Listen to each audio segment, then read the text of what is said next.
This is Les Fox in Wyckoff, New Jersey. Over by Greenwood Avenue and Wyckoff Avenue, and this is the site of, that's the old A&P, and the proposed new Shoprite that would compete with the Stop and Shop that's in Boulder Run, which is right behind that. And as I swing around, you'll see Main Street, the shops at Main Street, and the cute old railroad building, and Miller's Pharmacy. And as I swing around, you'll see the Wyckoff Garage, and you'll see a Bergen Brick and Tile, which is over here. But the reason I'm making this video is because, and the Aswad Goods Jewelers, the reason I'm making this video is the application by Insera, as the company that represents Shoprite supermarkets, has an application in with Wyckoff, and I don't think it's been formally approved yet, but as part of that approval process, there was supposed to be a traffic light going over here at the intersection of Greenwood and Wyckoff Avenues.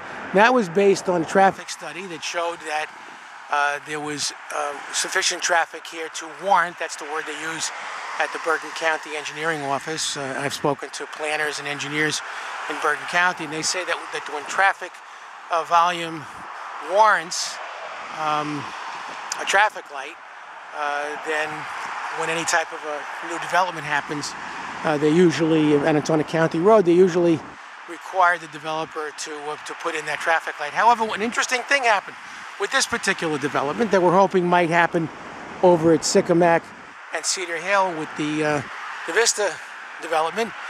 The county has changed their mind about putting a traffic light over here, and it looks like, I believe that part of the application by Shoprite has been withdrawn. And the county actually told me, I spoke to some engineers on the phone, they told me they no longer want a traffic light over here.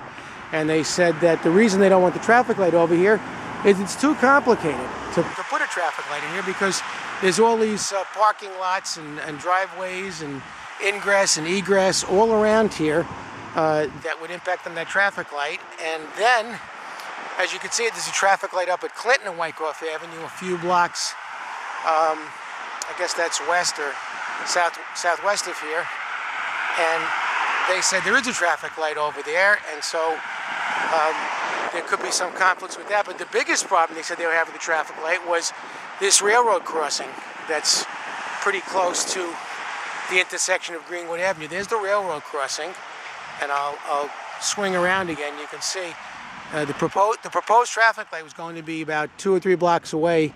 Well, actually, not really that far, several hundred feet actually from where the railroad crossing is. And the engineers told me that there's some kind of a problem. Approval is necessary when you're going to build a traffic light that close to railroad tracks, and you have to make sure it's safe. And it's, they told me it would be very expensive and time-consuming. And in the end, they decided that although the traffic volume over here warrants putting in a traffic light, they don't want a traffic light over here. There's just too many complications for it, and they're not asking Wyckoff to do it. They said that they never would have even asked Wyckoff to do it. The developer was going to have to do it as part of building the new Shoprite. But now it looks like they don't need a traffic light over here. And so I don't know why we need a traffic light over at Cedar Hill and Sicomac if we don't need one over here, because as you can see, there's a lot more streets and traffic and higher speed and turn lanes and all kinds of crazy things going on over here. And so if you don't need a traffic light over here, then I don't know why you need a traffic light over by the Vista, except of course that if the Christian Healthcare Center wants to put in a big fancy new grand entrance right at that intersection, they're going to create a 4-way intersection, then I guess, you know, maybe it's worth working out an arrangement with the county and doing a traffic study and showing that a traffic light is necessary. And the Christian Healthcare Center has agreed, I understand, to pay for that whole thing, whereas over here, I don't think anybody really wants. I think the Shoprite said they would pay for it, but apparently it was going to get too expensive and the county doesn't have the money. So anyway, there's not going to be a traffic light over here. Okay?